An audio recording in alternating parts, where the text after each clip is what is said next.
Per la rubrica Incipit, solo il primo capitolo, solo classici. Emma, a novel by Jane Austen.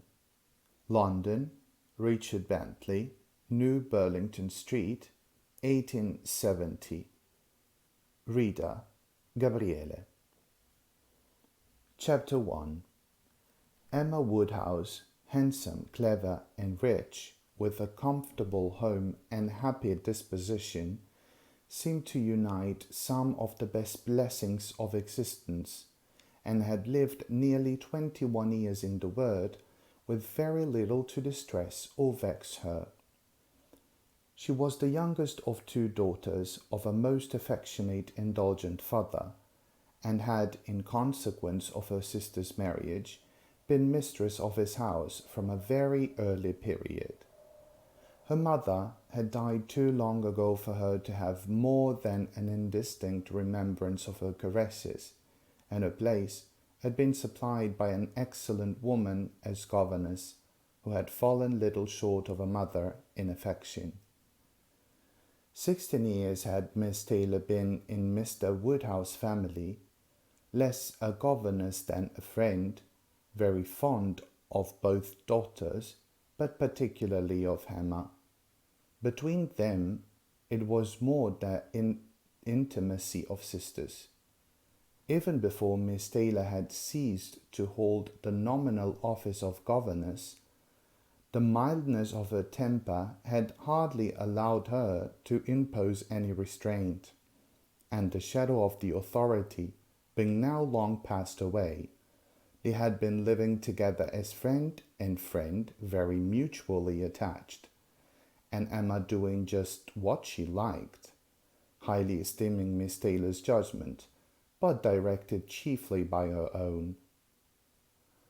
The real evils, indeed, of Emma's situation were the power of having rather too much her own way, and a disposition to think a little too well of herself. These were the disadvantages which threatened alloy to her many enjoyments. The danger, however, was at present so unperceived that they did not by any means rank as misfortunes with her.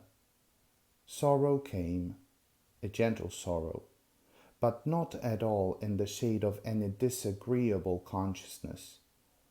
Miss Taylor married. It was Miss Taylor's loss which first brought grief. It was on the wedding day of his beloved friend that Emma first sat in mournful thought of any continuance.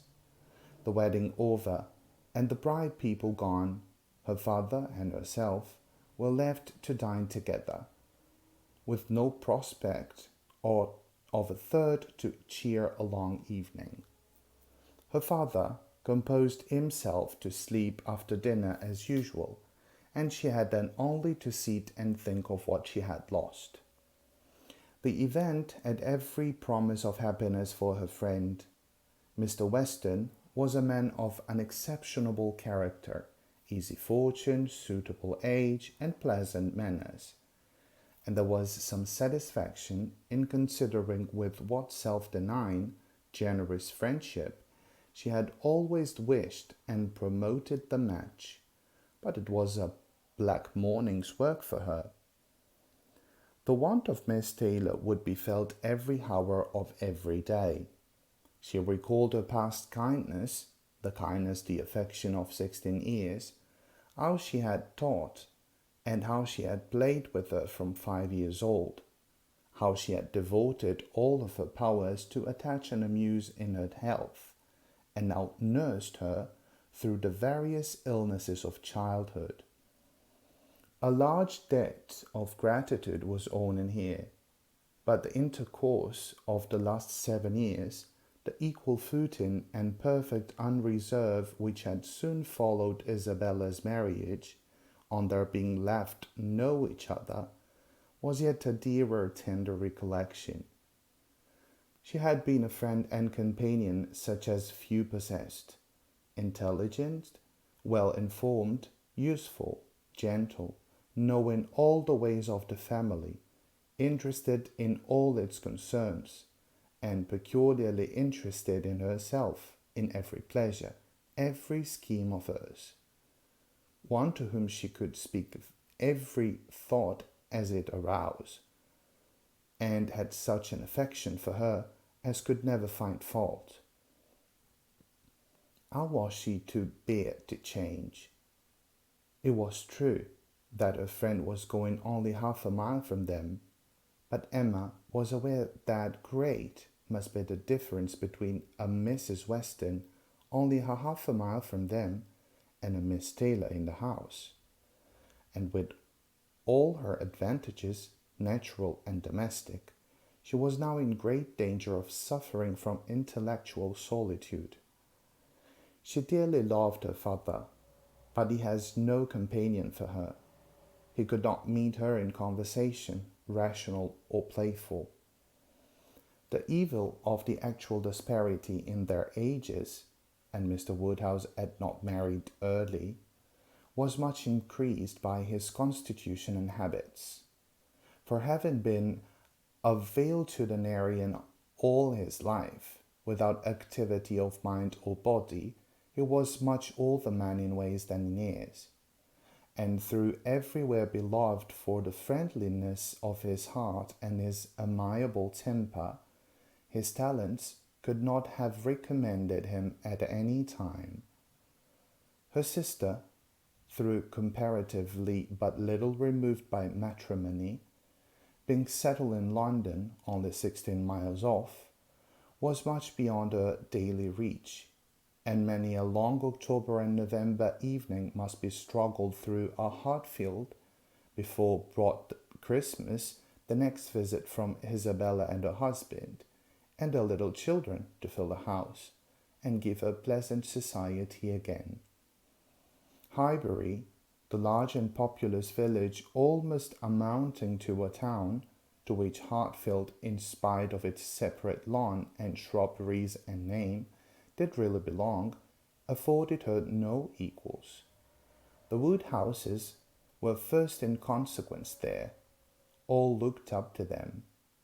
She had many acquaintances in the place, for her father was universally civil, but not one among them who could be accepted in lieu of Miss Taylor for even half a day.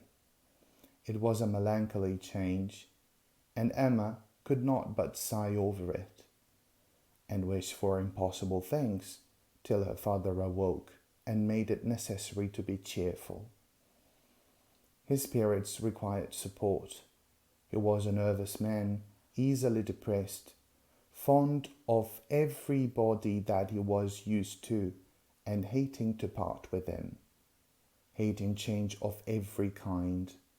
Matrimony, as the origin of change, was always disagreeable, and he was by no means yet reconciled to his own daughter's marrying, nor could ever speak of her but with compassion, though it had been entirely a match of affection.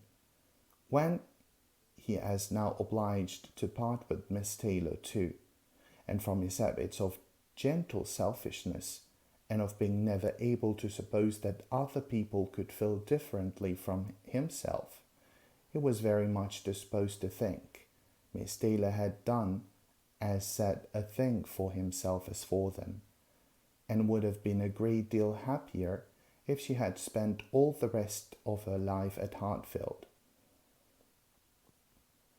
Emma smiled and chatted as cheerfully as she could to keep him from such thoughts. But when the tea came, it was impossible for him not to say exactly as she had said at dinner. Poor Miss Taylor, I wish you were here again. What a pity it is that Mr. Weston ever thought of her. I cannot agree with you, Papa. You know I cannot. Mr. Weston is such a good-humoured, pleasant, excellent man, that he truthfully deserve a good wife.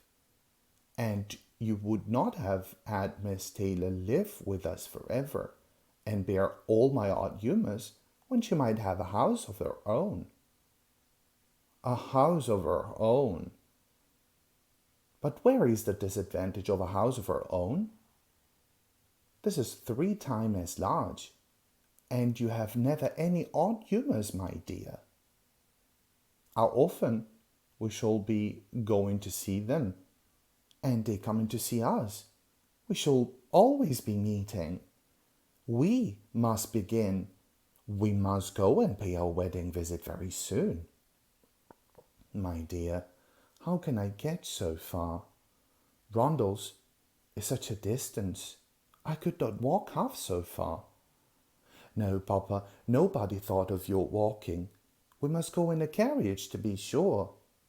Oh, the carriage! But James will not like to put the horses for such a little way.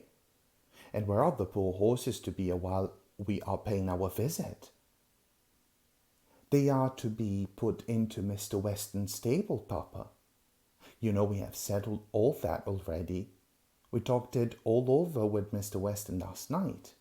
And as for James, you may be very sure he will always like going to Randall's, because of his daughter's being housemaid there. I only doubt whether he will ever take us anywhere else. There was your doing, Papa. You got Hannah that good place. Nobody thought of Anna until you mentioned her. James is so obliged to you. I am very glad I did think of her. I was very lucky, for I would not have poor James think himself slighted upon any account, and I am sure she will make a very good servant. She is a civil, pretty spoken girl. I have a great opinion of her. Whenever I see her, she always courtesies and asks me how I do, and in a very pretty manner. And when you have had here to do needlework, I observe she always turns the lock of the door the right way and never bangs it.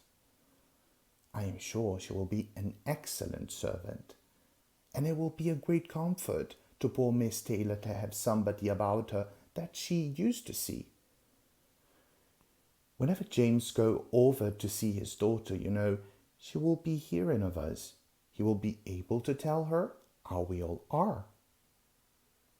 Emma spared no exertions to maintain this happier flow of ideas, and hoped, by the help of backgammon, to help her father tolerably through the evening, and be attacked by no regrets but her own. The backgammon table was placed, but a visitor immediately afterwards walked in and made it unnecessary. Mr. Knightley, a sensible man about 7 or 8 and 30, was not only a very old and intimate friend of the family, but particularly connected with it as the elder brother of Isabella's husband. He lived about a mile from Highbury, was a frequent visitor, and always welcome, and at this time more welcome than usual, as coming directly from their mutual connections in London. He had returned to a late dinner after some days' absence, and now walked up to Hartfield to say that all were well in Brunswick Square. It was a happy circumstance, and animated Mr. Woodhouse for some time. Mr. Knightley had cheerful manner which always did him good, and his many inquiries after poor Isabella and her children were answered most satisfactorily. When this was over, Mr. Woodhouse gratefully observed, "It is very kind of you, Mr. Knightley, to come out at this late hour to call upon us. I am afraid you must have had a shocking walk." "Oh, not at all, sir. It is a beautiful moonlight night. And so, Mildred, I was drove back from a great fire. But you must have had found very damp and dirty. I wish you may not catch cold." "Dirty, sir. Look at my shoes. Not a speck on them." "Well, that is quite surprising, for we have had a vast deal of rain here. It rained dreadfully hard for half an hour while we were at breakfast. I wanted them to put off the wedding. By the way, I have no wished you joy. Being pretty well aware of what sort of joy you must both be feeling, I have been in no hurry with no congratulations, but I hope it all went off tolerably well. How did you all behave? Who cried most? Ah, poor Miss Taylor. This sad a business. Poor Mr. and Miss Woodhouse, if you please. But I cannot possibly say poor Miss Taylor. I have a great regard for you and Emma, but when it comes to the question of dependence or independence, at any rate, it must be better to have only one to please than two. Especially when one of those two is such a fanciful, troublesome creature, said Emma playfully. That is what you have in your head, I know, and what you would certainly say if my father were not by. I believe it is true, my dear, indeed, said Mr. Woodhouse with a sigh. I am afraid I am sometimes very fanciful and troublesome. My dearest papa, you do not think I could mean you, or suppose Mr. Knightley to mean you. What a horrible idea! Oh, no, I meant only myself. Mr. Knightley loves to find fault with me, you know, in a joke. It is all a joke. We always say what we like to one another. Mr. Knightley, in fact, was one of the few people who could see faults in Emma Woodhouse, and the only one who ever told her of them. And though this was not particularly agreeable to Emma herself, she knew it would be so much less so to her father, that she would not have him really suspect such a circumstance as her not being through perfect by her body. Emma knows I never flatter her, said Mr. Knightley, but I meant no reflection on any body. Miss Taylor has been used to have two persons to please. She will now have but one. The chances are that she must be a gainer. Well, said Emma, willing to let it pass. You want to hear about the wedding, and I shall be happy to tell you, for all behaved charmingly. Everybody was punctual, everybody in their best looks. Not a tear, a hardly long face to be seen. Oh no, we all felt very good, and on going a half a mile apart, we will be sure of meeting every day. Dear Emma bears everything so well, said her father. But Mr. Knightley, she is really very sorry to lose poor Miss Taylor, and I am sure she will miss her more than she thankful. Emma turned away her head, divided between tears and smiles. It is impossible that Emma should not miss such a companion, said Mr. Knightley. We should not like her so as we do, if we could suppose it. But she knows how much the marriage is to Mrs. Taylor's advantage. She knows how very acceptable it must be at Mrs. Taylor's time of life to be settled in a home of her own, and how important to her to be secure of a comfortable provision, and therefore cannot allow herself to feel so much pain as pleasure. Every friend of Miss Taylor must be glad to have her so happily married. And you have forgotten one matter to joy to me, said Emma, and a very considerable one, that I made the match myself. I made the match, 4 years ago, and to have it take place and be proved in the right, when so many people said Mr. Weston would never marry again, may comfort me for anything. Mr. Knightley shook his head at her. Her father fondly replied, "Ah, my dear, I wish you would not make the matches and foretell things, for whatever you say always come to pass. Pray do not make any more matches." "I promise you to make none for myself, Papa, but I must indeed for other people. It is the greatest amusement in the world. And after such success, everybody said that Mr. Weston would never marry again. Oh dear no, Mr. Weston would have never been a widower so long, and who seemed so perfectly comfortable without a wife, so constantly occupied either in the business in the town or among his friends here, always acceptable wherever he went, always cheerful. Mr. Weston did not to spend a single evening in the year alone if he did not like it. Oh no! Mr. Weston certainly would never marry again. Some people even talked of a promise to his wife on her deathbed, and others of the son and the uncle not letting him. All manner of solemn nonsense was talked on the subject, but I believed none of it. Ever since the day, about 4 years ago, that Mr. Taylor and I met with him in Broadway Lane, when because it began to mizzle, he darted away with so much gallantry, and borrowed 2 umbrellas for us from Farmer Mitchell's. I made up my mind on the subject. I planned to match from that hour, and with such success as blessed me in this instance, dear papa, you cannot think that I shall leave off matchmaking. I do not understand what you mean by success, said Mr. Knightley. Success supposes endeavour. Your time has been properly and delicately spent, if you have been endeavouring for the last 4 years to bring about this marriage. A worthy employment for a young lady's mind, but of which I rather imagine you making the match, as you call it, means only your planning it. You're saying to yourself one idle day, I think it could be a very good thing for Mr. Taylor if Miss Weston were to marry her, and saying it again to yourself every now and then afterwards. Why do you think of success? Where is your merit? What are proud of? You made a lucky guess, and that is all that can be said. And have you never known the pleasure of triumph of a lucky guess? I pity you. I thought you cleverer, for depend upon it, a lucky guess is never merely luck.